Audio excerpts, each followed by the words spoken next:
Hello, everyone. Welcome to our John Deaton, Ellie Terrett live stream. We are now adding them in to the live stream. So be patient for just a second while we get them into the StreamYard room. And there's John, and there's Ellie. Hello. Hey, Ellie. Hey, Scott. Hey, John. How's it going? It's wonderful. Now we're waiting on our co-host, James Rule. Hey, everybody. What's going on? There he is. There's Mr. XRP himself. Hey, here I am. Good to see you guys and gals. How's everybody doing this evening? Very good. Thank you. Great to be here. So I've got a prepared statement. I usually do stuff off the cuff, but there was something that I wanted to make sure that I got out to everybody to begin this. And then we're going to start James and I having a conversation with Ellie and with John. All right. So hello, my name is Scott Powell, and myself, as well as my partner, Rick Scherer, run the XRP Army website. Our site, on our site, we provide information about crypto, but primarily XRP. We share links and videos of all the influencers, not all of them, but probably the top 10 ones within the XRP community, as well as some other important folks in the crypto world. We've been doing this about 3.5, 4 years now. With all that's been going on in XRP in the last year, we kept asking, what can we do to make this better? What's the common piece for all holders? And that piece is community. That piece is folks realizing that if we all speak one voice, we are louder than we are alone. As a group, your voice matters. So our first effort was to lobby around John Deaton, the leader, who represents all XRP holders. We pushed his Connect to Congress effort and think we helped a bit. Once John hit his first goal of 10,000, we switched to try and get John under the Joe Rogan show. We had some success, but something was missing, and that was your voice. Once we started getting the same message to all followers, we went from 6,000 messages in December to over 17,000 messages by the end of January. So we decided to try putting together the XRP Army Messaging Brigade. One voice, one message for one group, so your voice could be heard. We had hoped to get 100 folks to sign up, and in 5 days, we had over 1,000 requests to be a part of the messaging brigade. If one person sends out one message and has 10 followers, he reaches 10 people. But if 1,000 send out that same message and they've each got 10 followers, then that's, I think my math was wrong, but I got 100,000 in my note. So anyway, exponential reach is cool. So there's a lot of very smart folks in our community, but one I have known for years said something that struck a chord with what we are trying to do. And James, I think you'll recognize this because you said it. It only takes one to start an army, but it takes many to be heard. That man is my co-host and my friend, JamesRuleXRP. And James, my introduction to our live stream is now completed. And so I'd like to turn it over for you, to you now for you to say hello and say whatever you would like to in an introduction. Thanks, Scott. My name is James Rule. I go by James Rule XRP on social media. I tell you what, it's an honor to be here with all of you here tonight. I know we're making a huge impact in this community, crypto, Twitter, YouTube, all of the above. And, 2 years ago, I had no idea what I was doing when I created my YouTube channel. I said, you know what, I'm going to get it out there. I'm going to try to do the best I can. And, and then all of a sudden the SEC sues Ripple. They sued the XRP Army. And here comes John Deaton.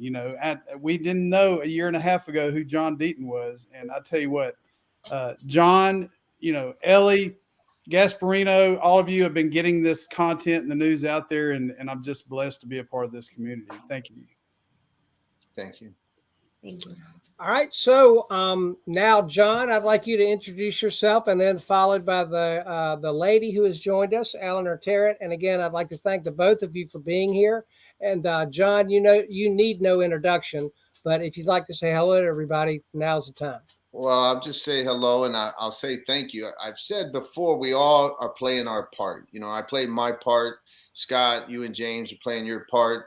Ellie and Charlie have played a massive part as well. And, you know, when you said you started this for one message, one voice, there's no community in crypto. Let's just call it like it is. There's no community in crypto that deserves to come together, be unified than the XRP community.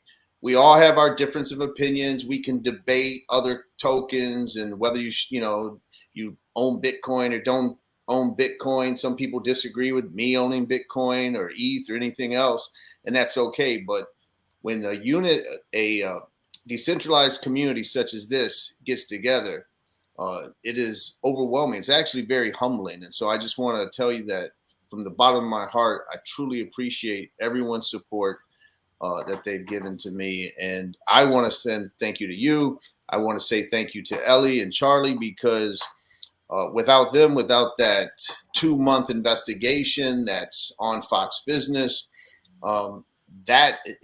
if they don't do what they did, it doesn't end up on the Wall Street Journal 2 days ago. And that's just a fact. And so I want to extend my thank you to them. And so when you told me Ellie was coming on, I definitely was going to be here. Thank you, John. And Ellie, now that you're smiling, I would like you to be able to say hello and introduce yourself. I don't imagine that there's anybody in our audience that doesn't know who you are, but if you'd like to say a few words in an introduction, then let's go. Definitely. So, hey guys, some of you might know me as Eleanor on Twitter, but I go by Ellie. So feel free to call me Ellie. And I'm a producer and writer for Fox Business Network. I work directly with Charlie Gasparino, and we've been reporting on this XRP, SEC, Ripple craziness for the last, couple months, 3 months. And it's been such an adventure for us, especially me, because, this was kind of my first investigative piece. I'd never really been involved in crypto before, and now I'm really learning it. I'm learning how important it is to people and what a movement it really is. And I want to say thank you to all of you for being so supportive. My Twitter following it's grown exponentially since I started writing this stuff, and it's been just an honor to get to know so many people. People DM me and they say, "Hey, you're doing a great job. Thank you so much for all you do." And I just want to tell you thank you as well. Thank you for the support. It's been excellent and amazing and incredible. And I'm looking forward to keeping on going with this. It's such a great story. And like John said, what a community of people you really all are. And it's beautiful to see just everybody coming together for this one cause. And it's a great cause. I can't imagine writing, about anything else right now and being so excited about, this is such a big thing. And just, that's it. I can't wait. Well, thank you very much, Ellie. Okay, so we're going to have a few questions. And James, if you'd like to kick things off, if you've got a question for John or for Ellie, then now's the time to ask the first one. All right, Ellie, I have a question for you. So y'all been covering this on Fox Business for a couple of months now. How did you find this case? How did you find John Deaton? A lot of us are wanting to know, how did y'all mesh together and actually get it out to the masses? Well, I have to thank Twitter for that, actually, because Charlie and I, we cover a lot of different things. We do, Wall Street, talk about CEOs. Crypto was just a small part of what we were reporting on. And we got involved because we did something. And John, you'll have to chime in here because I forget exactly what happened, but I know Charlie tweeted something and John kind of tweeted back and said, the mainstream media is not covering this SEC versus Ripple XRP case. And, will you be the ones to cover it? And Charlie said, yes, we will cover it.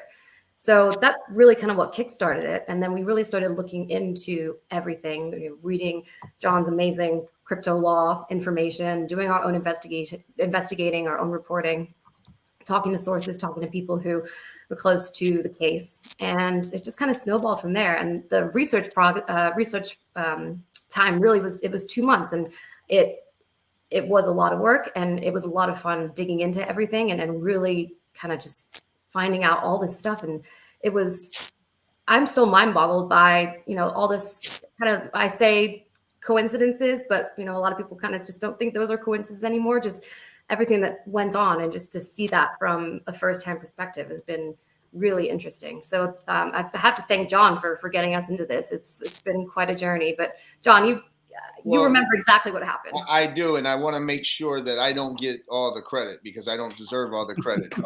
I did challenge Charlie. That is true, but it was a digital asset investor who actually came across, when he's doing all his crazy, amazing research, he came across that tweet from Charlie back in May of 2018, where Charlie reported on the Brooklyn Project and Joe Lubin and Consensus and how they were working with the SEC. And DAI tagged them, and he tagged me, and basically saying, do you realize what you were stumbling upon, Charlie? And then all I did was reply to that and saying to Charlie what Ellie said, CNBC's not covering it, brother. Will you report it? And Charlie's response was very brief. He said, I will report. And the rest is history. So I just want to make sure that I don't get all the credit for that, because our amazing digital asset investor was all over that, and he deserves the credit more than I do.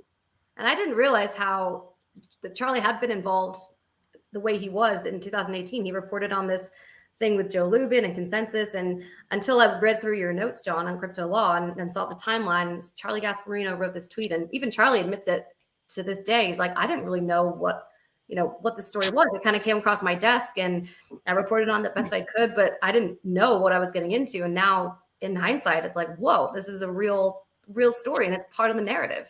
So it's very important, because Charlie's instincts, though, were right on, because he said they are trying to do a self-regulatory, body, create some type of agency that's self-regulating, and it was going to be SEC sanctioned, meaning the SEC approved. Charlie knew what that meant. That's big. So Charlie reported that, and actually the Brooklyn Project and Andrew Keys and them tried to say, hey, they realized they said something they shouldn't have told, basically, Charlie, and they told him on the record. And so Charlie reported it, and they sort of tried to back off it. And Charlie politely, back then, not knowing what was going to happen 3 years later, says, no, I know what you told me. Good luck. And so it's very, very, very important little piece of the puzzle.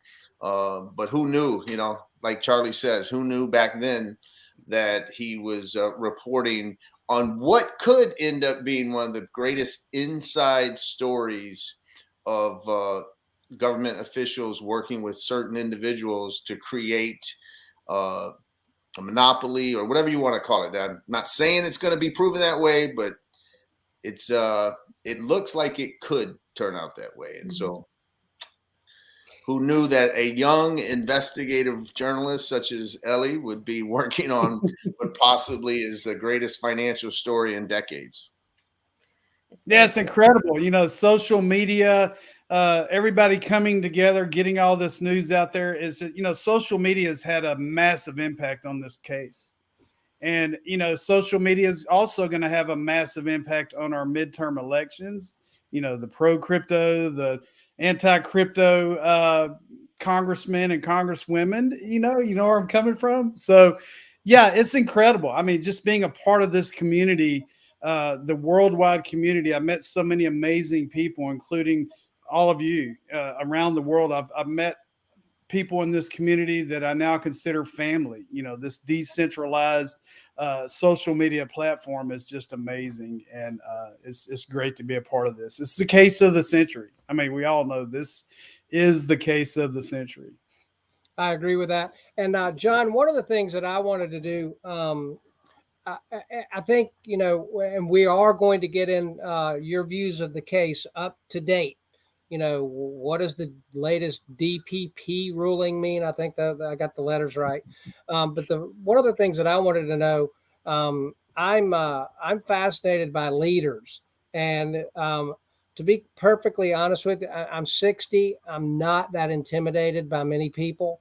But when I first met you in Washington, I don't think you remember it, but I walked up to you and mumbled something that I'm not sure anybody could have understood. And then I kind of regrouped and we walked over to the side of the building, and I kind of got it back together and introduced myself and said, "Hey, it's Scott with XRP Army News." And you were like, "Oh," I think you knew who I was then. But so I am, you have dazzled me with your leadership. And so I'm interested, and what I mean by that is that the biggest characteristic that a great leader does is he gives his followers time. And that's one of the things that I've seen you do, is give back to this community so much. And it's all pro bono. So my admiration and respect for you knows no bounds, even to the point where when my first sentence to you, I mumbled something that was incoherent. So I would like to know, when we got to talk in Washington, I believe you said that you grew up in Detroit with a single mom. And so I'm interested to find out a little bit more about John Deaton, the leader. I know you went into the Marines, and I know that you're an attorney, but I'd like to know a little bit more about John Deaton, the person, and we'll cover your more about the case in just a little bit. But if you wouldn't mind sharing a little bit about John, the person and the leader. Well, I am from a single mother. She had 6 children. She got married later to my stepfather when I was in my 20s. But very poor, welfare, food stamps in the inner city of Detroit, a place called Highland Park. You know, Eminem's movie 8 Mile made 8 Mile famous, that movie, because if you were north of 8 Mile, you were in a more a less impoverished area. Well, I live between Finkel and 6 Mile, and people from Michigan and Detroit will know what that means.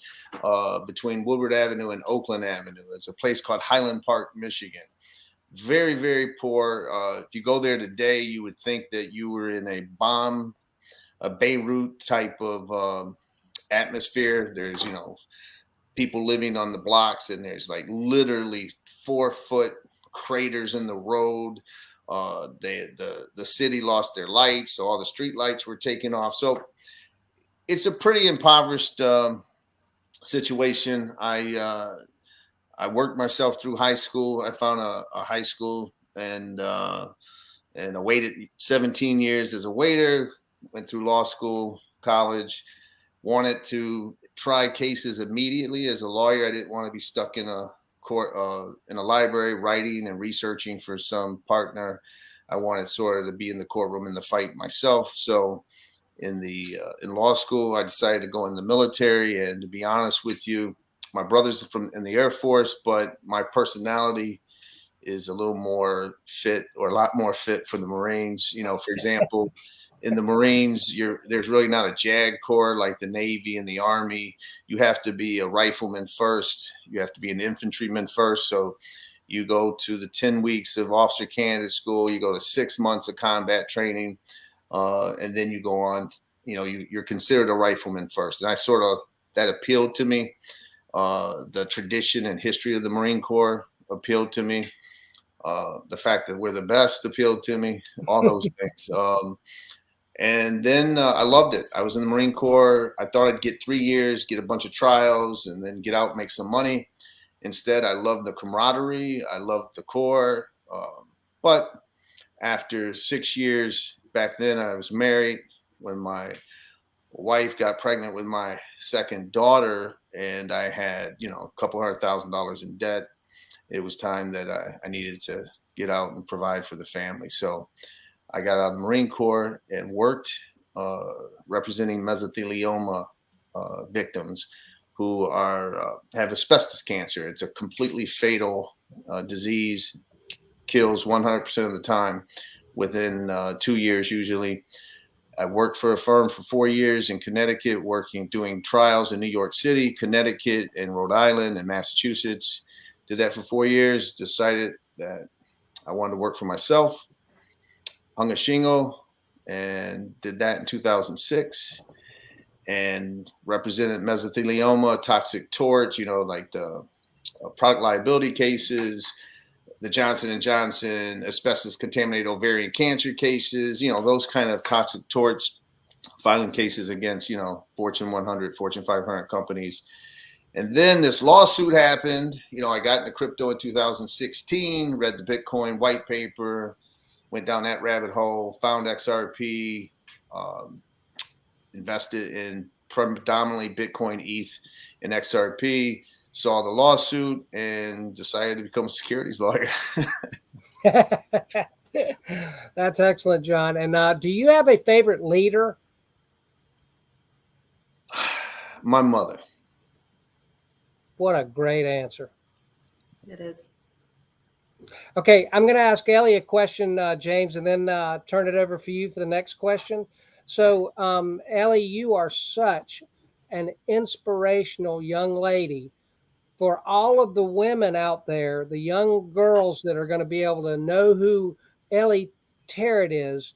How did you kind of the same thing? How did you develop into being the person where you now are working with Charles Gasparino and a producer and reporter at Fox News? I mean, that not everybody's got that job. So how exactly did you end up where you are right now? Well, it's not quite as extensive as John's impressive record, but I grew up in the UK, as many of you guys know. I moved here when I was 9 years old. And the reason for the move is because my dad was a reporter for the BBC at the time. And I'd always been fascinated about what he did. He brought me in to work with him a couple times, and I really got to see, what the nuts and bolts of the job, really. So when I moved here, I was still young. I was 10, and I went to school here, and I went to college at James Madison University. And when I went to school, I didn't really know what I wanted to do. I was kind of one of those people that knew I loved a few things. I was good at writing. I loved to read. I was very good at communicating.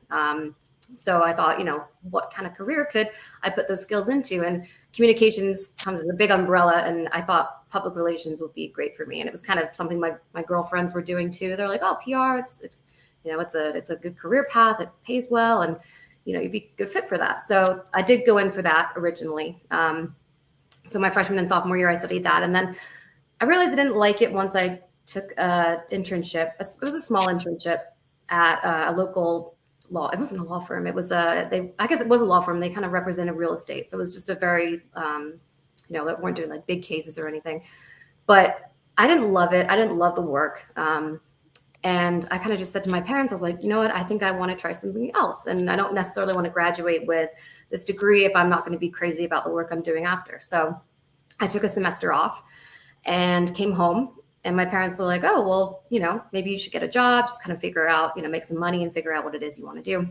And at the time, my dad was working for Al Jazeera America, which was the American arm of the Al Jazeera network. Has nothing to do with Al Qaeda, which is what a lot of people think. It was just, it's a Middle Eastern network, but they had an American arm here in New York. So my dad was a reporter there, and he said, hey, he's like, they're looking for a production assistant. Do you want to come in and try it out? And I said, sure, let's try it out.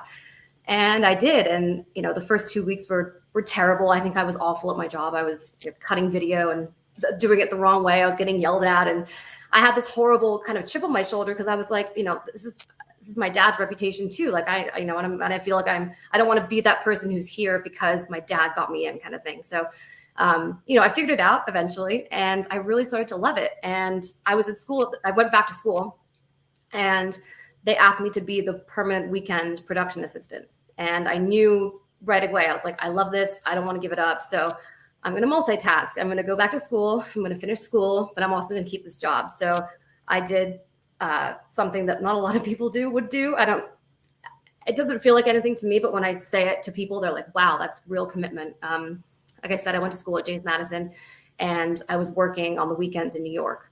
So I would drive home on Fridays after class, the 5-hour drive to New York City. And then on Monday morning, I would drive back to Virginia to do my classes for the week. And that kind of set me up, nicely when I graduated. I put that on my resume, and I had a solid production assistant, kind of basis at that point. So when I applied to Fox, they said, hey, like, you'd be a good fit. And right away, I didn't know anything about Fox Business, right? I'd heard of Fox News, obviously. And when they called me, when HR called me and said, you're going to be a guest greeter for Fox Business, I said, what's Fox Business? I don't even know anything about that. My dad's like, oh, wow. He's like, you're going to be working with people like Maria Bartiromo, Stuart Varney, Neil Cavuto. These people are icons in the financial news world. And so I went to work as a guest room greeter. So I would bring guests to hair and makeup, run scripts for the anchors. And it was a part-time job, so I was doing it like 3 days a week. And from there, I just moved up. I became a production assistant on the 5 a.m. show right after that. So I was doing that for about 1.5 years. And because it was such a small show, it was a very early morning show, it was about 7 of us, I got a good kind of feel for other jobs. I wasn't just doing production assistant work. I was writing, I was producing segments, I was going out in the field with reporters and putting together packages for stories that they were doing. So I got a good education in that environment. And then the New York Stock Exchange producer left, and one of my friends recommended me to the position through my boss. And he's like, it'd be a great fit. It's, you're not gonna be in the office every day. You're gonna be on the floor of the New York Stock Exchange and representing Fox Business down there. So do you want to take this opportunity? And I said, absolutely. And I did that for about 18 months, which was, the best education I could have had, because I didn't really know, working as a production assistant, you're not in like the finance, like you don't understand the stock market necessarily. You're writing about it and you're writing these stories, but really getting that immersive education is when I went to the floor of the stock exchange and I was around the traders. I was talking to them all the time. I was looking up at the big board and seeing what the stocks were doing. And like I said, in my previous interview on the chain, that's kind of where I started learning about crypto as well. It was Jay Clayton's tenure. It was about 2018. He was still in office then.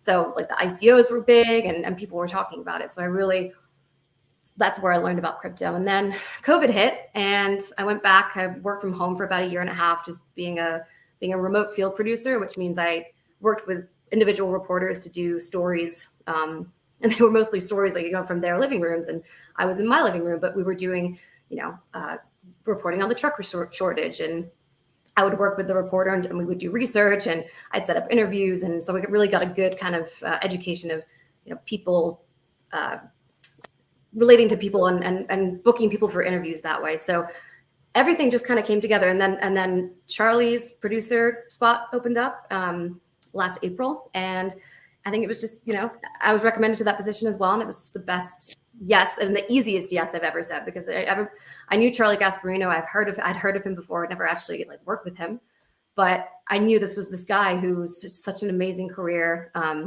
so respected in the business and financial journalism community. And it's been such a great path so far. And as you know, now I'm writing a lot. I write for the web. I do a lot of stuff on Twitter. We do Twitter lives.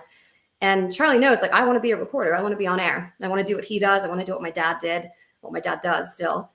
And he's really pushing me towards that. And he's so magnanimous in that way. He lets me do these things. He lets me make my own contacts. He lets me come on shows like this and talk to you guys. And that's kind of how I got here. It's been a great journey. Well, I appreciate that very much. And we're thrilled. Let me just interrupt to say that if anybody can help you get on the air, it's these guys in the XRP community. All right. Thank you. And James?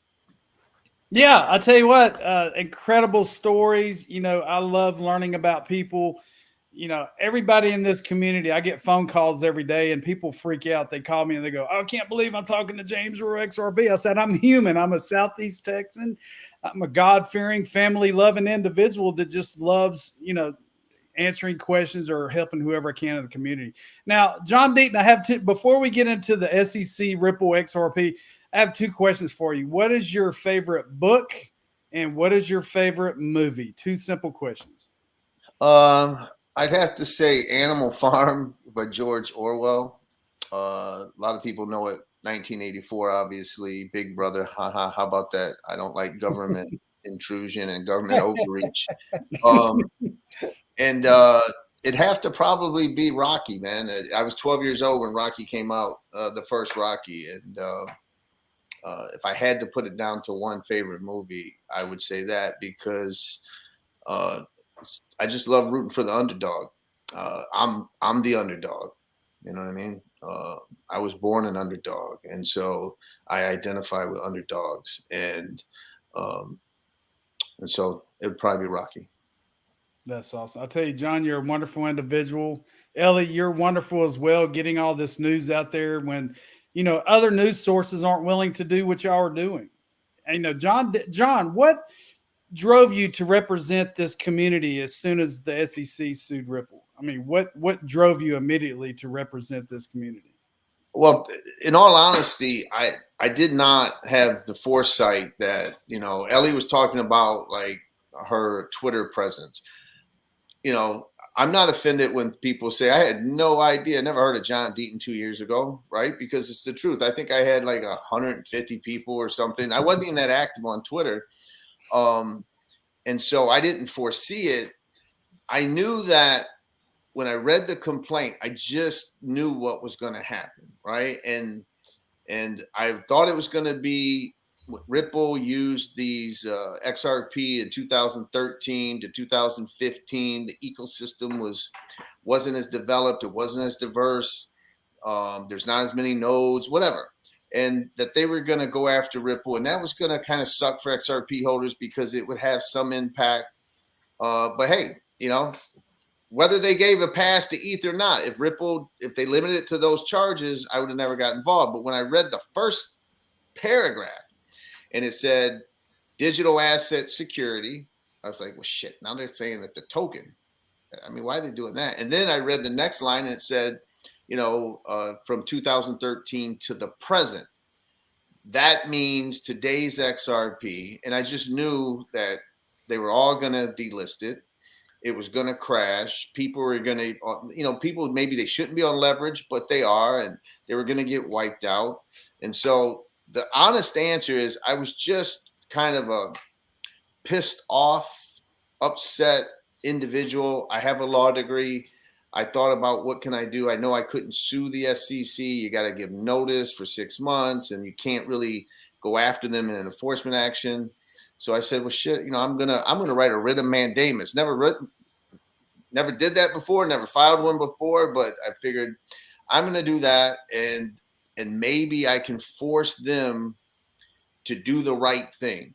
And back then, even though I wrote that writ of mandamus 9 days after the lawsuit, and I talked about personal gain, and I used in that pleading, I said it appears that this lawsuit was used as a weapon. I suspected all those things, but I didn't know about the 15 million. I didn't know about Simpson Thatcher. I didn't know about One River. I didn't know any of that stuff back then. It just looked bad, smelled bad. And so I just thought, well, maybe because they filed it on the last day, you know, the new people, they'll look at it and they'll limit the charges just to go after Ripple and just to go after Ripple in those early years. And so if I force this issue, maybe their lawyers will look at it, realize the damage they've done, also realize they can't prove it. They can't prove that the XRP that I bought that's sitting in a Ledger Nano, or if it's on Coinbase, wherever it is, it's not a security, right? I knew that. And so hopefully they'll do the right thing. And of course they didn't. And then word got out, and then it just evolved into what it is today. And the more people that got appreciative and felt the same way, you know, it just very organically evolved into what it is today from one XRP holder with those other 5 or 6 individuals that I know that were XRP holders that were part of the motion to intervene and the writ of mandamus. You know, it went from 6 of us to 1,000 of us to 6,000 of us to, you know, 10,000, 50,000 until today, 65,000, you know, 65,000 people unified from 60 different countries from around the world. So I can't lie or pretend to think that I saw this coming, because I didn't, right? But it's a very humbling experience, and I guess it's surreal, to be honest with you, when you have that many people who support what you're doing and they're that appreciative of your efforts. a lot of people, my daughter said to me, Daddy, don't get a big head because your Twitter numbers are going up.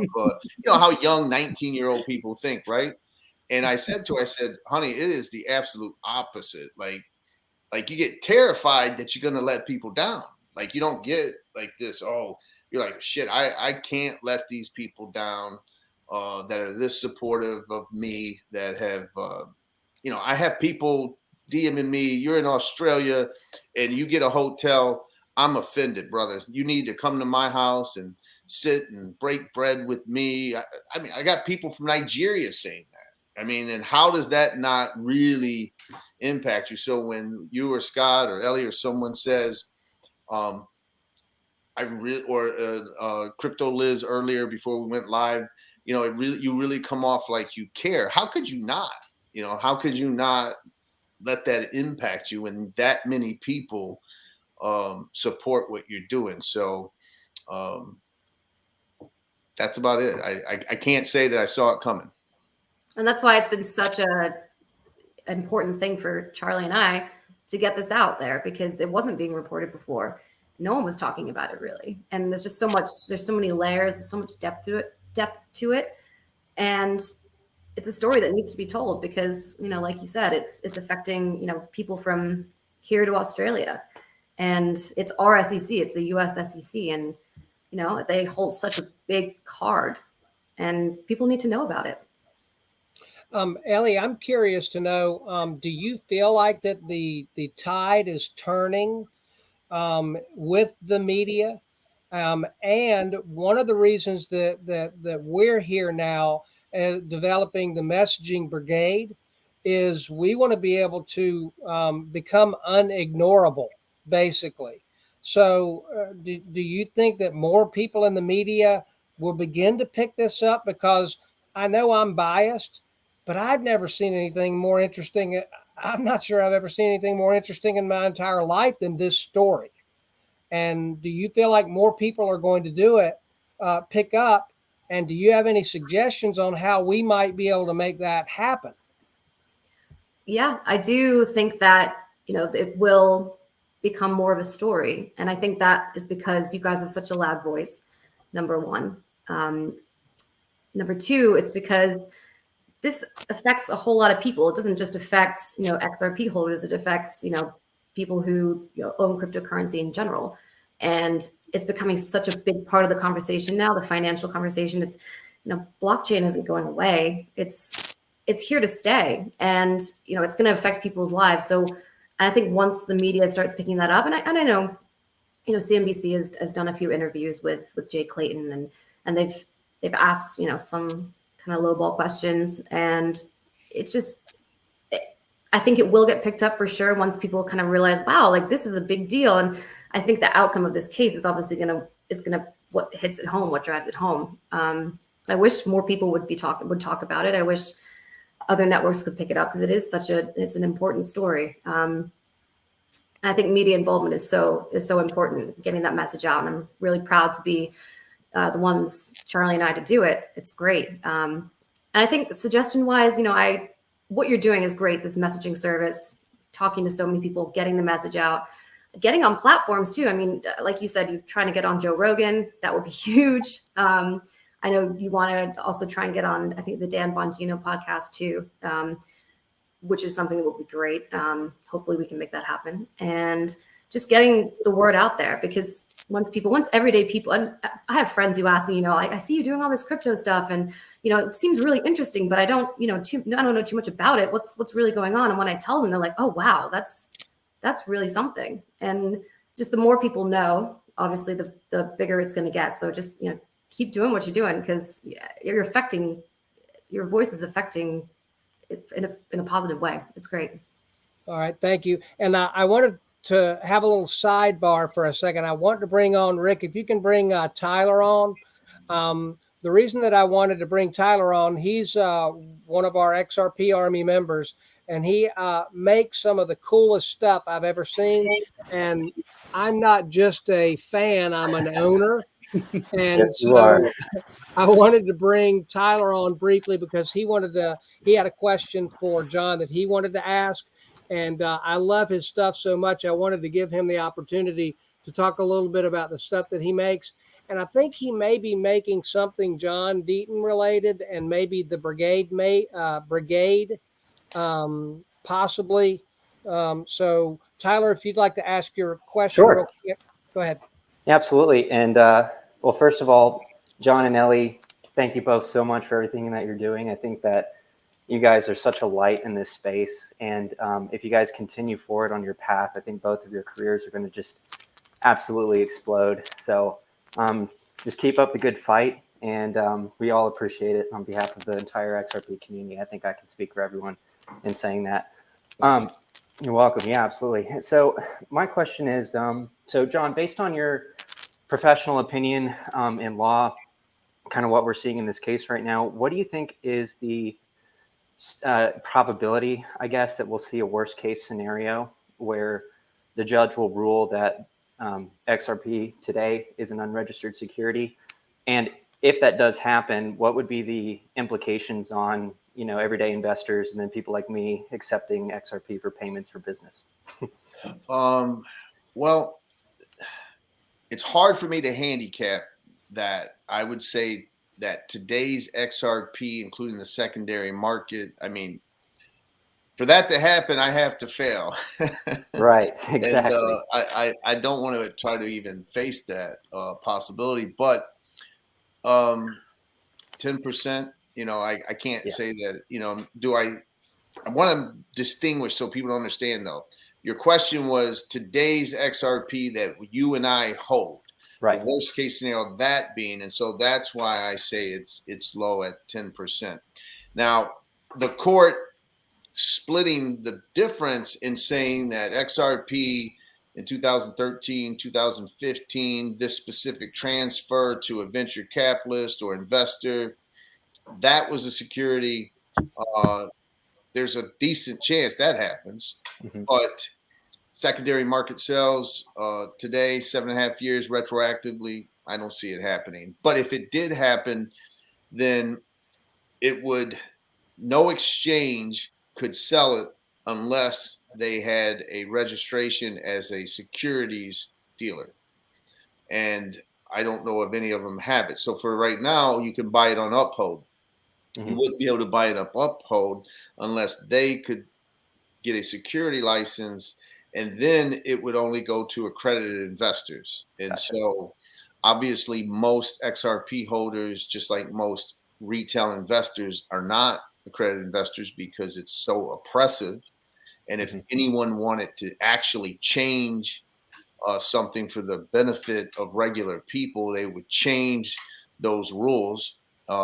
You know, as an example, I didn't become an accredited investor until my 40s and serving my country for 8 years on active duty. But, you know, I could go die, but I can't invest in a pre-IPO share. It's disgusting. It's oppressive. It's there's so many things about it. I'm sorry, I didn't mean to get on a rant, but no, it's fine. I mean, I feel very strong about that. But as you should.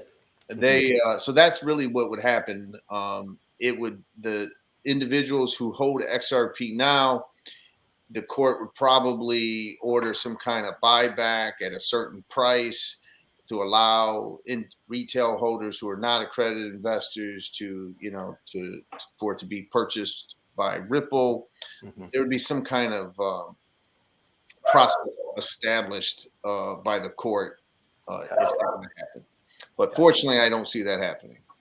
Yeah, I mean, it seems to me, and of course, I don't have a law degree at all, but it seems to me like based on the rulings that have been happening to date and kind of everything that's been going on in the case so far that I've been able to follow, I don't see it happening either, but I just wanted to kind of get your take on that. See, you have to think those things out. It's a very valid question, and people, you're not the only one that wanted to know that answer. So I appreciate the question.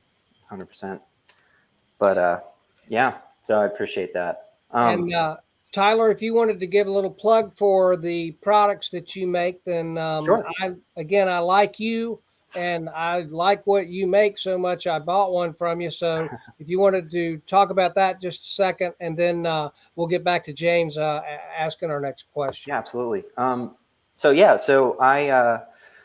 So first of all, I went to Georgia Tech, got a degree in mechanical engineering. And so I had worked in a few different corporate roles, after graduation. I've done startup positions. I've, done a lot of different things. And I kind of realized through my path that I wanted to be an entrepreneur. And I wanted to be able to kind of take control of my own financial freedom, if that makes sense, try to work for myself and create something of value for people. And I knew that crypto was something that I've been passionate about for a good while now. I mean, not probably as long as most people listening to this. I didn't get into it until the end of 2019. But still, it's been quite the journey just in that short period of time, and learned a lot through that. And so anyway, over the last year, I had been kind of working full time in my dad's business. He makes wedding rings out of titanium for a living. And so helping him with that. And what I wanted to kind of do something in order to cater to the crypto community, to do something that would, add value and kind of help me monetize my own interest, if that makes sense. So I started off making, actually it was Casino Coin, which was my first product that I made out of titanium. Made a keychain for them, and Casino Coin is a project that is based on the XRP ledger. So I kind of basically got in with the team and was like, hey, is this something that you guys would be okay with me selling, or at least making and putting up to showcase and stuff like that? And they were more than willing to do it, to my surprise. And so that's kind of where it started. I posted something on Twitter. I just got a Twitter account at that time. And, I had probably 5 people want to buy it that day. So I was like, this is interesting. So I go up to my dad and ask him if I can just make a separate collection on the website that's just crypto related stuff. And he said, yeah, why not? If people are willing to pay for it, sure.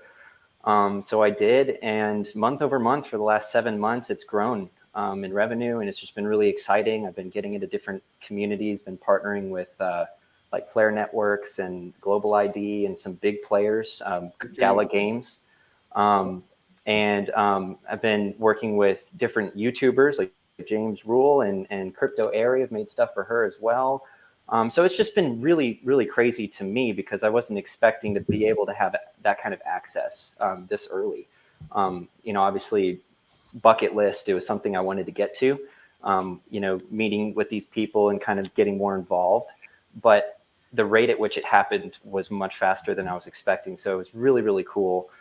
And so anyway, yeah, so it now that I've been doing that for 7 months or so, now I'm kind of decoupling it from the Boone Rings business, which is my dad's business, and turning it into my own business, which is the TIE project, is what I'm calling it. So I don't have the website up just yet, but it's going to be tieproject.xyz. And going to have all my products on there. I'm planning on getting into NFTs and things like that as well. Accepting crypto for payment, integrating crypto really as much as I possibly can into the business model, and just trying to be a pioneer in some sense in this space and just kind of see what happens. But people have been so supportive. It's been really, really cool.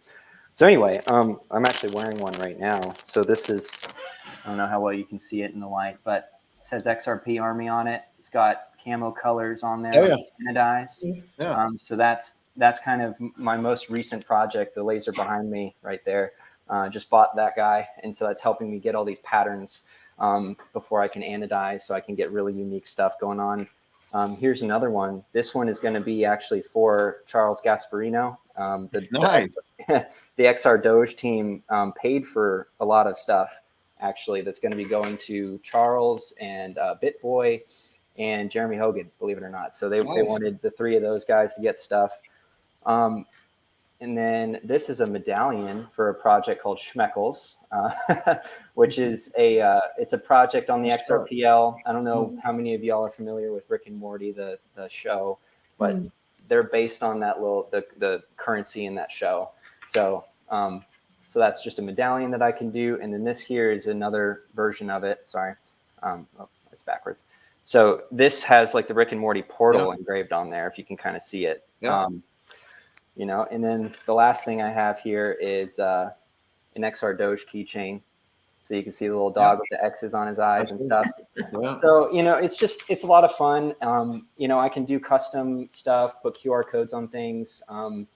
And when I make something for people, I generally try to send them a DM of like a video of me making it or a picture of it through the process. And they love that, because it's more of a personal experience, and that kind of thing doesn't scale very well, obviously. And so people feel like, oh, this is like a human being that's making this stuff. And they generally like that instead of it just being mass produced somewhere. And so anyway, it's just been fun, and I'm excited to see where it all goes. And it's just so exciting to just be part of this whole movement so early. It feels like we're making history together. So that's me. And that's great for you, man. Listen, the only thing I would say is that's the power of this this revolution, this blockchain revolution, this crypto revolution. 80% of the economy are small businesses in this country. And your story, there's so many of you out there that that crypto helps flip. We're talking about a whole new generation of entrepreneurs.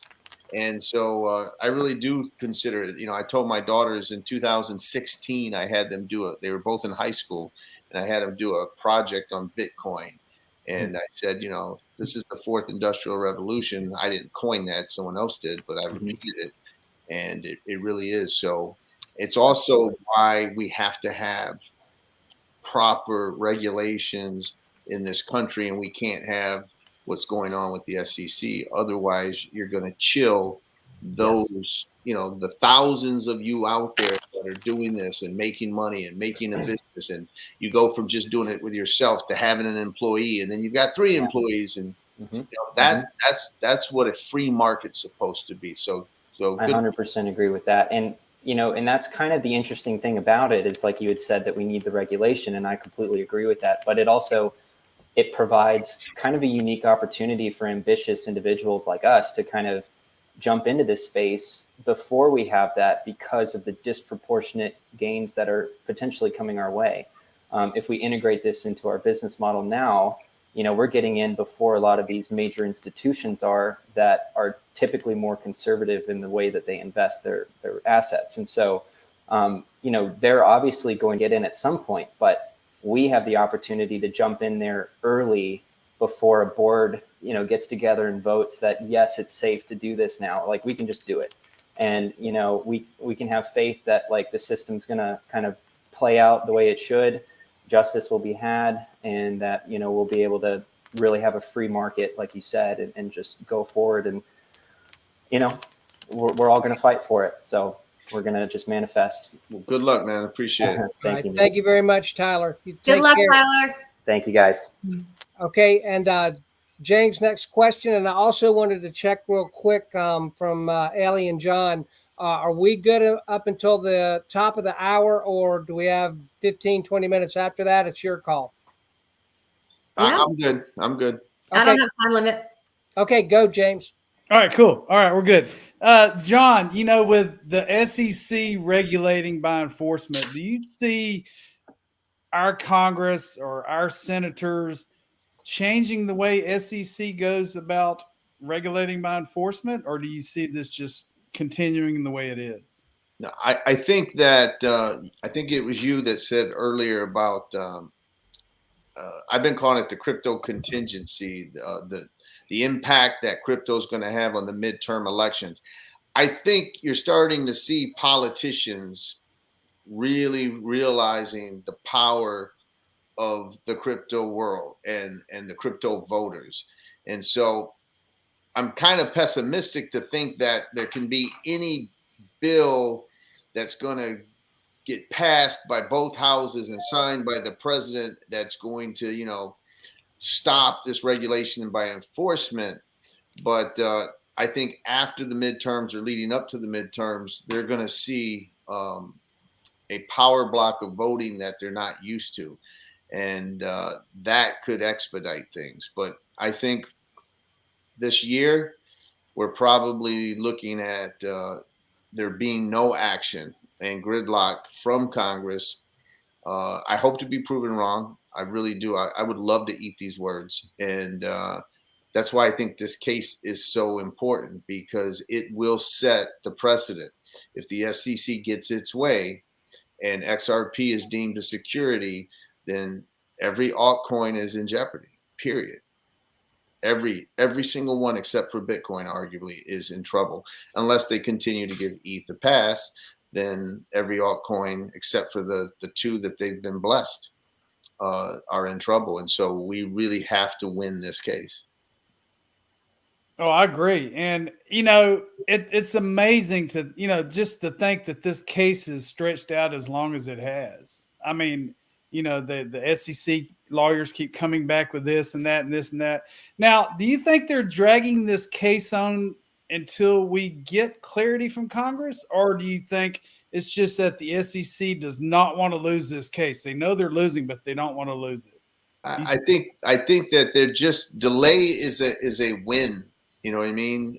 It's maybe a temporary win, but it's a win. I don't think that it's just, James, it's just so optimistic to think that in this divided world of politics, that even if you have some bipartisanship with Tom Emmer and Darren Soto and Warren Davidson and all, let's say that they come up with a good, solid bill. You have to have the leadership in the Congress and in the Senate put it up for a vote. And then after that, it's got to go to the Senate. And then after that, in the amendments, and then get signed by the president. Can they come together for the benefit of the country? Maybe. And maybe if the Democrats, for example, who are the ones in power, I'm not getting political, they're the ones that are in power right now. If they get scared that the midterms are going to be even worse than they expected, and they're going to not just lose the House, but lose the Senate, then maybe that fear can cause them to say, hey, we gotta do something, and do something now. Short of them thinking they're going to lose power, I don't see it happening. And I see this case, even if the result is in September or October, coming in before legislation. But I am pessimistic about it, and I hope to be proven wrong. I mean, Ellie deals with these politicians more than I do. I mean, maybe she will, you know, maybe she's more optimistic than me. I mean, you see what happened, I think it was last week, came out, right? The report about the Biden administration taking this as a matter of national security, gonna release a mandate basically saying that, you know, we need to take this seriously. And I see that as kind of a good thing, because, you know, they're taking this, you know, they're really giving credence to how important this technology is. And they're saying, hey, like, you know, hopefully, I hope they're saying this, that, you know, it's important enough where we want to keep it around. And, you know, we want to have some kind of just, you know, basic rules of the road where we can, you know, oversee this stuff. I'm not optimistic that, you know, Gary Gensler and Elizabeth Warren feel that way. And I think, John, you've mentioned this before, that, you know, I think they're going to be heavily involved in whatever the White House comes out with. You can bet that they're going to have had talks with both Warren and Gensler, and they seem to be kind of in the same boat with how they stand on crypto and how it's, you know, all about bad actors, and you can't trust crypto, and you can't trust the people who are using these ledgers. And, you know, I hope to be proven wrong as well. But you can't trust people like Tyler that was just on here talking about his small business. Can't trust those people, right? Right. Well, I also wanted to mention to John and to Ellie to get some feedback from y'all. And John, I also want you to know that, again, we're trying to kind of be sort of a support arm of the efforts that you're making. And so I want to kind of give you guys two things. One is the announcement of what our next target is. The first thing that we did was we tried to get Joe Rogan's attention, and I think we got his attention. I think 17,000 emails. I think we got his attention. Whether or not he's going to grant an interview or not, we can't control it, but I think we made our point. What we are going to, and I feel like that we started this now, imagine what we can do in a year if we begin to build the brigade and have that grow over time. And Ellie, if we do that, if we had 100,000 people emailing one particular person or politician as a community. Do you think that that's a kind of thing that would maybe like make news at some point?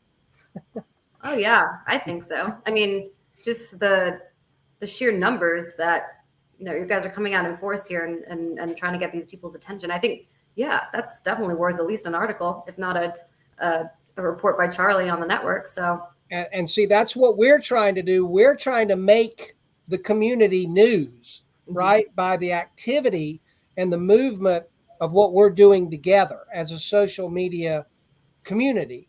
And so to that end, I want to let you guys know that one of the things that we're putting together right now is, and our channel is not about news. We have got the best crypto news people and researchers in all of crypto. We didn't want to do anything to compete with those people. We wanted to be more of just like a community bulletin where we're getting out information about the community. So we're going to put together a community calendar where we've got YouTubers and they've got a great interview coming up, like with the two of you, and they can post that on one central location so they can see the upcoming events that are coming up in our community. And the second thing is, and this is only the people that decided to come to the live stream are going to get to hear this, are hearing it here first. All right. Our first goal was get in touch with Joe Rogan or send as many requests to get an interview as we can. We feel like 17,000 was a good number. Mission accomplished. Next Monday, we're going to start, and we're going to have a goal of sending 10,000 emails. And can y'all hear that? Is that like a drum roll? To none other than Brad Sherman. Does everybody know who Mr. Sherman is? yes. So, and as soon as we reach the goal of getting 10,000 emails to Mr. Sherman, then we're going to get together with our steering committee and input from you, Ellie, and also from you, John, on who comes next after that. The other thing is we're working right now on interviews as well. So we figure if we can get 10 or 12 or 20,000 people to request interviews to be able to get John on these different platforms and podcasts, then that's just better for everybody in the entire community. So we want to try to be John's unofficial appointment setter and see if we can get 20 or 30 or 40,000 people to come together to help him get those podcast invites. So those are the two announcements that I didn't want us to end without mentioning. So now that I did that, I've got a question on my phone. John, can you ask John how the two judges are involved in the case? Yeah, and I want to, there's a lot of people out there, when sometimes I think that they take their frustration out on the judges. Let me tell you, I said this in March. You can go back to my Twitter feed. I said it in March and April of 2021. I said that Ripple and XRP holders got lucky by drawing these two judges. Judge Netburn is a federal magistrate judge.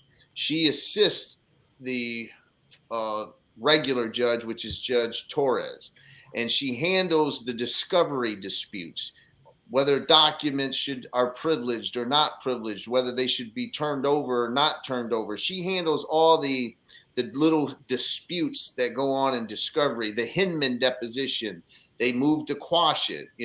She ordered, no, it can go forward, things of that nature.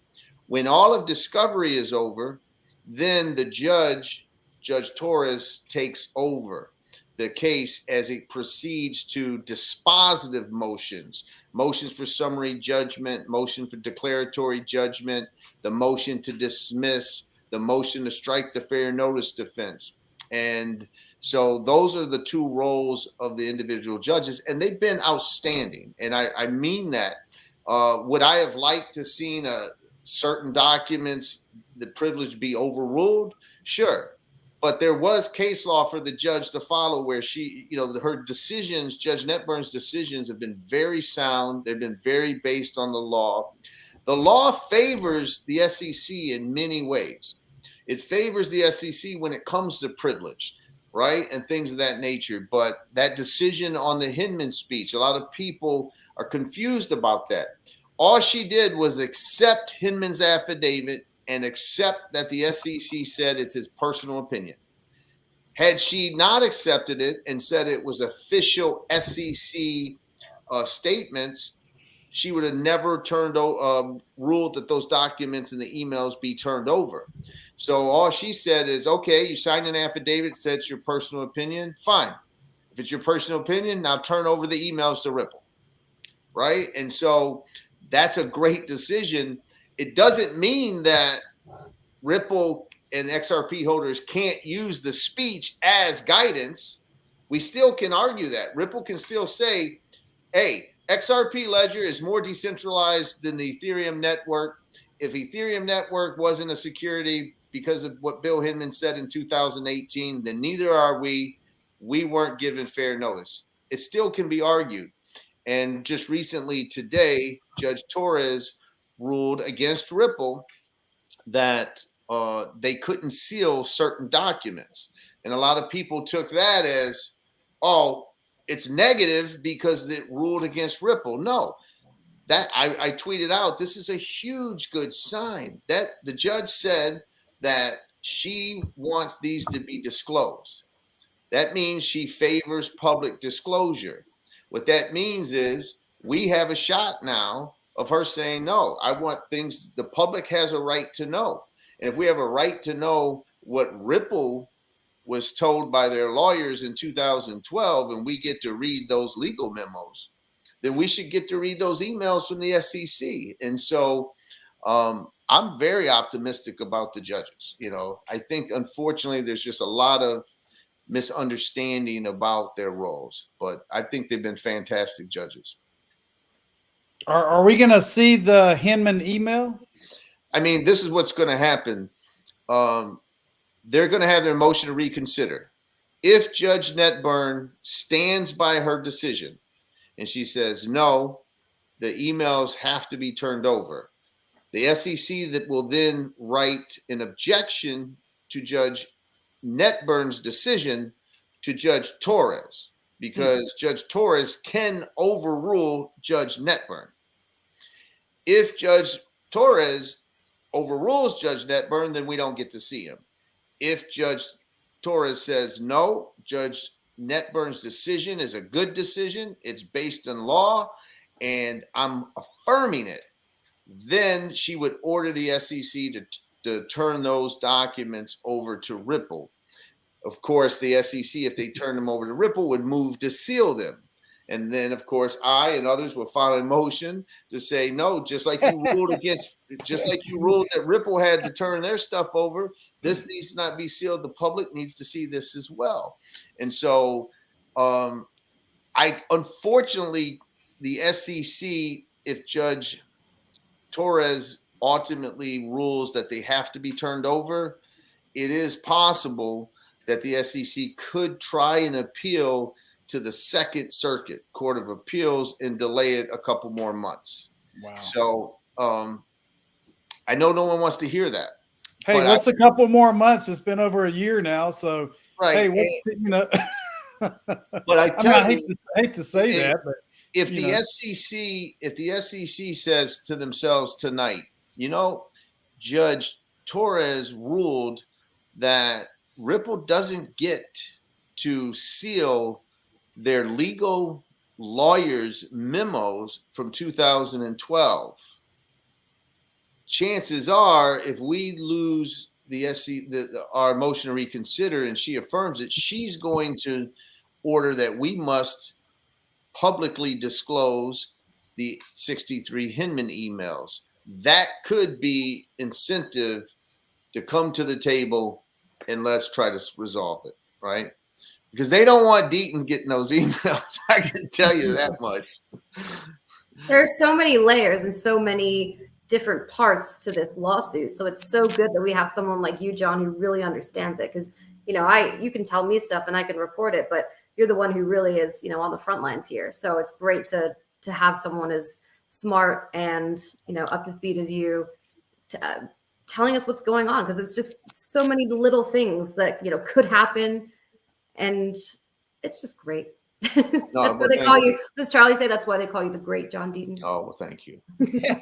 Hey, I'm looking forward to Charlie wearing that medallion in one of his workout pics, right? And we see that we see that medallion. You make sure he posts it when he gets. I absolutely will, and I'll make sure he wears it on air as well. Hey, let me tell you something. Everyone, and some people can say what they want, but I see those pictures. Charlie is older than me. I see those pictures, and I'm like, shit, I got to get in better shape. Yeah, looks good. Yeah, every single day, every morning. He's like, I'm gonna get my workout in. Like Sundays, every day of the week. It's very impressive. And now, John, we've got a question from the audience. Can you read that on the screen? You want me to read it to you? I got this question. Now, the SEC lawyers, they're doing their best, but can we just talk about how awkward this case is going for them? I feel like I'm watching one of those cringe sitcoms. Yeah, you know, I got to be careful how I answer this, to be honest with you. They are doing their best, and a lawyer is given the facts that they're given, right? Whatever case you take. Although I am critical, I am shocked that they could have got rid of me and the 65,000 XRP holders by simply stipulating to the law that we do not contend that XRP itself is a security, just like the oranges weren't securities. Read Bill Hinman's speech. It says the token itself is never the security. Hester Peirce has said the token itself is never the security. Jay Clayton has said the token itself is never security. So all they have to do is say, we're only going after Ripple when Ripple sells XRP. But secondary sales, you know, those are not, we're not going after those. We're not interested. All they had to do is do that, and we wouldn't be in the position that we're in, but they refused to do it. And I don't know why. It's like they have to go with this theory that because Ripple helped create the secondary market, all secondary market XRP are securities. That's their theory. That's their theory. And that's just an absurd theory. That's like saying, you know, Satoshi Nakamoto created Bitcoin. Therefore, all Bitcoins are securities. It's the same stupid argument, you know what I mean, that you would make. And I'm troubled why they won't do that. It's one day I'd like to sit down with the SEC attorneys and have a beer with them and just say, listen, dude, why didn't you do that? Like, it was such an easy fix. Why? All these people have been hurt, right? You meant to protect us. You filed the lawsuit to protect XRP holders. So why wouldn't you just let us go? Go after Ripple. Fight Ripple all you want. But let us go. And that's something that, you know, I just don't understand. So one day maybe I'll find out. All right, and John, we've got a question from Liam, or a statement from Liam Parent. We need to start compiling a list of who is pro-crypto for voting in the midterms and vote the rest out. Now, again, one of the things that you have done for me personally is inspire me with your Connect to Congress. I love the way that y'all put that together. And so now, as a way of complimenting you and adding to that, this is the kind of thing that we're looking at, is finding pro-crypto politicians and trying to do interviews with them to highlight them, to help them. And then the ones that are negative crypto, we want to send them 10,000 emails telling them we don't like you. No, we just want to try and be unignorable. So I think that you started that, and I just wanted you to see that Liam is picking up where you left off. No, I appreciate it. I'm very proud to connect to Congress because this weekend we will hit 30,000 messages. Fabulous. To all 100 senators and all House of Representatives, and that's something that's great. You know what I mean? Because you either sit around and complain about it or you do something about it. And so everybody's starting to do something about it, and that's fantastic. You know, I have 3 different emails, and I've sent Texas congressman 3 different emails to get it out there, connect to Congress. So, I mean, if you have more than one email, blast it out there, get it out there, you know. Yeah. It works. It definitely works. So. And John, this is another question for you. Would you prefer me to read it to you? I got it. I've seen it on Twitter. Someone saying we should put up a reward for any whistleblower or SEC documents leak. Ask Deaton how this would impact things. You know, I have to be careful because there's anti-bribery statutes out there, and you know, when you say private award for whistleblower,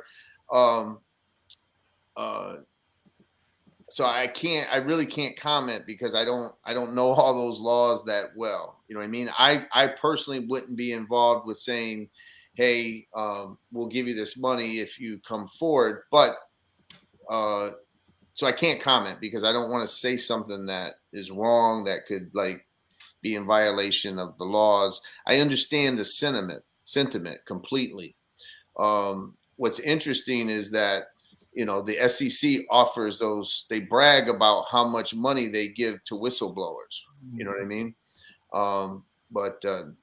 So I have to just not comment on that because I don't want to put my foot in my mouth. So, John, I got a quick question. You know, the community wants to know just your opinion. When do you see this case coming to an end? When do you see XRP getting regulatory clarity? I mean, it's all the unknown. What do you speculate? The end of this year, 2023? I mean, where do you see it? I don't see it going as far as 2023. I see it settling if they have to turn over the documents, but I don't see that happening potentially until the summer. So I don't see anything, you know, before that. If it goes to a verdict, the verdict wouldn't be until, you know, and when I say verdict, I mean jury trial. That wouldn't be until September, October, to be honest with you. So summary judgment motions, we're looking at late summer, early fall. But the safest thing I could say is I don't think it goes into next year, but I think it could go into the fall of this year. Thank you. Appreciate that answer. All right, and John, we got one from Moises Payret Jr. Are we able to sue the SEC and have them answer the question on whether or not they view XRP as a security so that exchanges can either list them or not? Well, what we're trying to do is not deal with the SEC because the SEC's actually come out and said, believe it or not, it's going to piss everybody off. But the SEC has stated in their objection to my writ of mandamus that they don't decide whether something's a security or not. The court decides. So it's the court that tests their theory of whether or not something is a security. So we wouldn't have to wait to sue, hopefully, the SEC about that after the fact. As amicus counsel, hopefully I would be able to present a declaratory judgment to the judge, asking the judge to, as a matter of law, declare XRP, the token not sold by Ripple, to be deemed a non-security. If we got that ruling from the Judge Torres, that should be enough for the exchanges. And we have from Chi-Town. What's up, Chi-Town? I haven't talked to him in a while. The transparency in the SEC is so corrupt. I think we can all agree on that. Don't they get paid by the taxpayer dollars? Yes, the SEC gets paid. I know that part of their budget and whatnot is through their enforcement and judgments they get But as far as the base salaries of the lawyers prosecuting the cases, Clayton, Hinman, all of them, they were paid on taxpayer dollars. And great. Thank you, John. And Ellie, I believe that we have had more than a few, what do they call it when someone asks you to marry them or marry them? Proposal? Yes. So that was a nice, tasteful way. At least everybody's been very tasteful.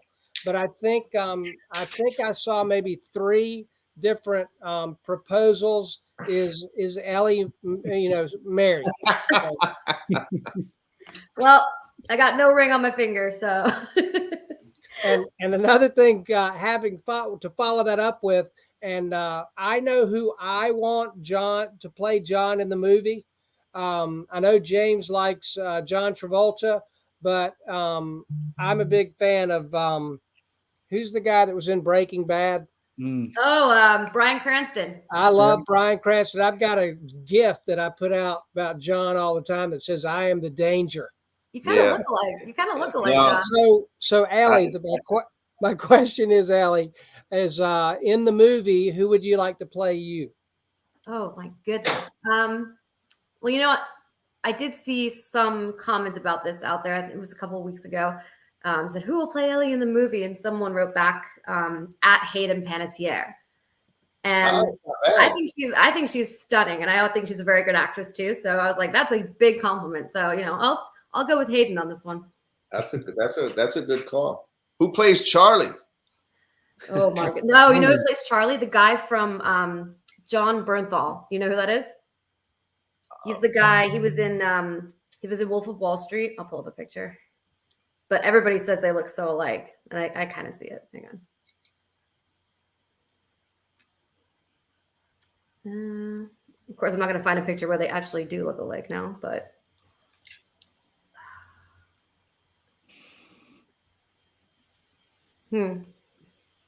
I guess like a little bit here. Yeah, he does kind of look like him. Yeah. Yeah, I see. I know who you're talking about now. Yeah. Maybe like more like in movies, he looks more like him. But I just wanted to say quickly that in response to the SEC being, so corrupt or whatever, but I reached out to, they've been, and we've said this to you guys, we've been transparent when we have reached out to the SEC and they haven't responded. And, in the beginning when we were writing our piece, we reached out quite a lot because we said, hey, this is what we're writing. And we always want to be fair. We always want to say, would you like to comment on what we're saying? And in the beginning, they said they would take it into consideration. And then we just heard nothing back. And then I had spoken to Hester Peirce a couple months ago when we first started investigating this stuff and had a good conversation with her on the phone. And I decided to follow up with her on Monday. I sent her an email and I said, hey, just wanted to check in and just get, an idea of, what's going on inside the SEC, like from your perspective and any movement on the crypto stuff. And I got a response from her assistant. And she said, on behalf of Commissioner Peirce, thank you for the invitation to chat. Commissioner Peirce is not available to chat due to her schedule. Take good care. So they don't want to talk to me anymore either. I mean, what's troubling about that is they don't want to talk to you, and you and Charlie have been above and beyond fair to the point that, Ellie, some XRP holders get upset that you're too fair, right? And I'm not saying that you're too fair. You're doing exactly how you should handle it, being independent, but it's not like you guys have played any kind of favoritism. You're just reporting facts. And I just don't understand why they don't want to talk to you guys anymore. Yeah. I don't know.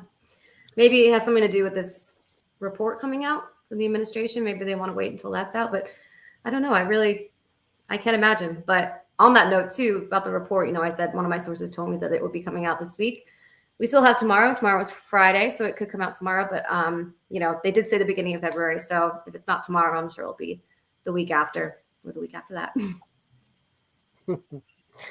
And John, do you believe, or Ellie, do you believe that the reason that the SEC is suing Ripple is because the Federal Reserve U.S. dollar is greatly threatened by Ripple XRP? U.S. would go to war over threats. If so, how can Ripple prevail? If you can unpack that. I'll let you have that, Ellie. That goes over my head. Oh, goodness. Okay. And actually someone did inbox me and ask me this question. I'm just going to say this. I am learning right now. I'm taking a course on cryptocurrency.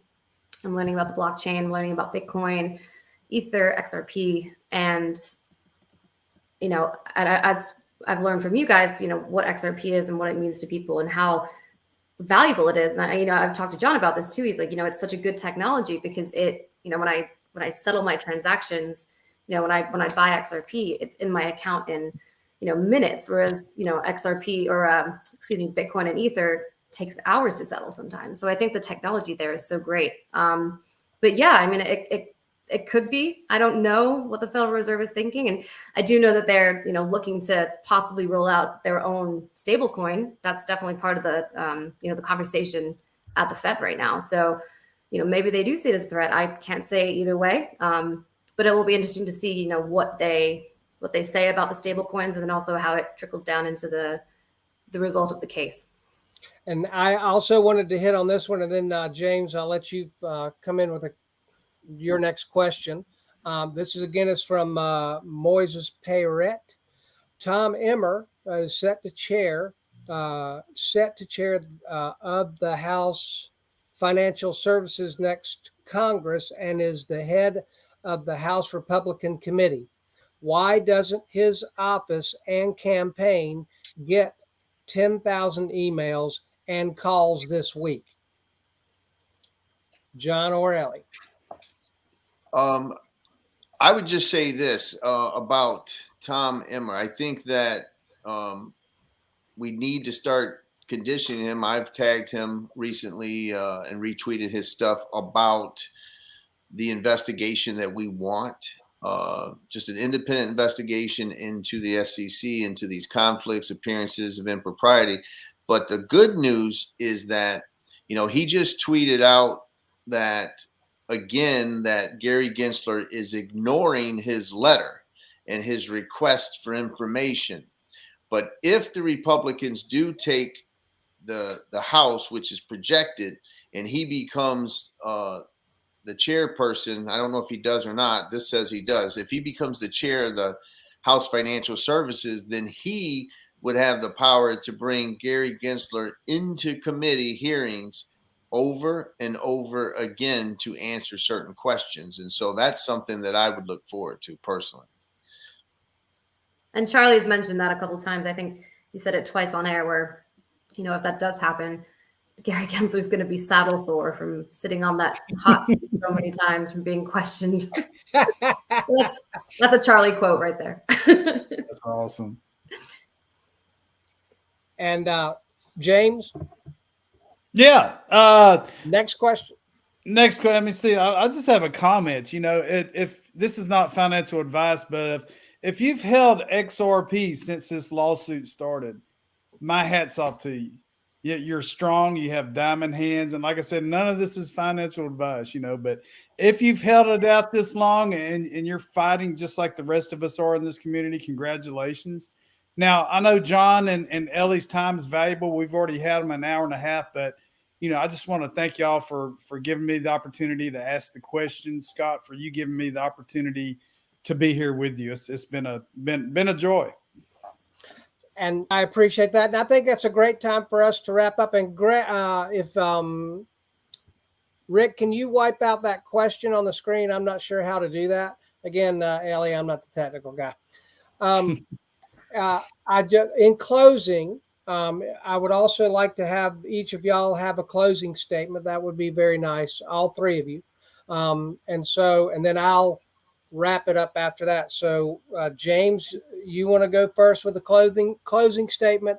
And I want to thank you, my friend, for being one of the best friends that I've made in the XRP Army community. While I've been a nutty dreamer trying to see how in the world we can bring our community to have more unity together, you've probably heard me say that more than anybody else has, but you've always been willing to listen to me and do what you can to help me further that pursuit. And Well, that was the reason that it was such an honor to be able to bring you on to this live stream tonight. So thank you, sir. Scott, I appreciate that comment. Yeah, we go back a couple of years now, back to when we were just getting started with all this. And yeah, it's an honor to be a part of this community and to, have an influence on so many people and help so many people. That's my goal, to help people, not only the newbies, but also the veterans in this space. And to get on programs with this, like with you and John and Ellie, it's just incredible. We're just getting it out there, and we're still breaking the tip of the iceberg.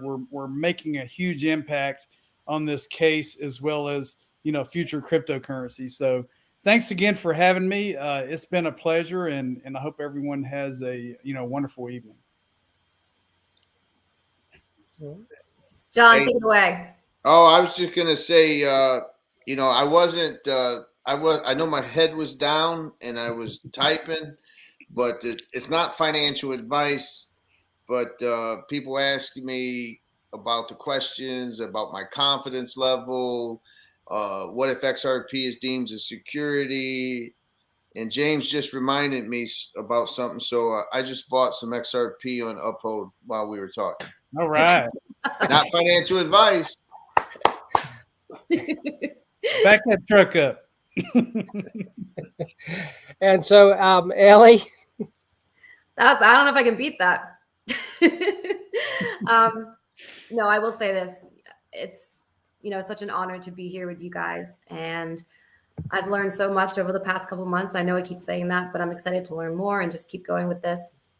But I just want to thank you for all, letting me into this community and kind of letting me be your voice, Charlie as well. It's been really incredible. And, 4 months ago, I was just, a little wannabe journalist with a dream. And now you guys have really given me confidence and the will to keep going with this. And just want to thank you for that. So thank you for your kindness. And I look forward to everything to come this year. It's going to be a journey, and it's going to be great to witness. So that's it. All right, thank you. And as I would like to end by saying thank you to the three of y'all and for everyone that joined us tonight.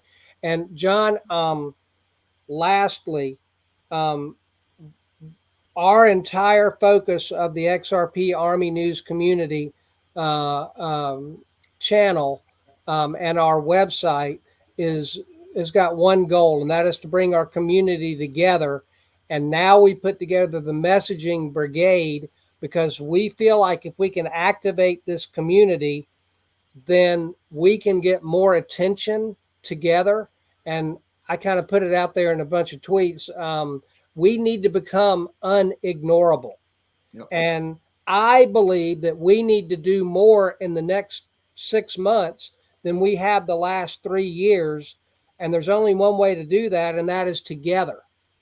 And I just wanted to know if you feel like that is a true statement, and would you encourage people to join our messaging movement so we can get more information out there to as many eyeballs as we possibly can? Absolutely. Look at the progress that has happened in the last year.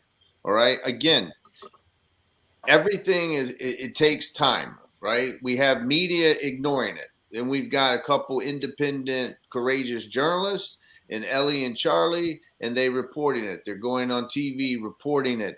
They did their 2-month opus. They report it. Next thing you know, another person's reported it. It just ended up, there was some coverage in the Wall Street Journal. It's getting out there. I went on Patrick Bet David after several of the other shows. And so, Connect to Congress, 29,000 messages. So everything you're doing, it makes a difference. I guarantee you, if someone would have said to me 6 months ago, 8 months ago, oh, you'd be on Patrick Bet David talking about this, I just said, no, that's never going to happen. If you're going to be on Fox Business in a segment with Charlie Gasparino, that's not going to happen. So every effort we're making adds to the overall cumulative contribution. And so I absolutely encourage you to keep doing what you're doing. And I'll support you in every way I can. Well, that, again, the big advantage that I've gotten here now, sitting in the comfort of my own home, right, is I'm not going to get tongue tied because I'm intimidated by the compliment that you just gave me, and we are going to support you, and that's the only reason that the XRP Army News exists, because we believe that the more interviews that we can help set up for you, the more people in the world hear about the story that you've got to tell. And it's a hell of a story, and you're a hell of a leader. And I admire and respect you greatly, John. So well, thank you. Thank you so much. Thank you. Everybody have a great night. All right, everyone, take care. God bless. Take care. All right, take care. Bye-bye.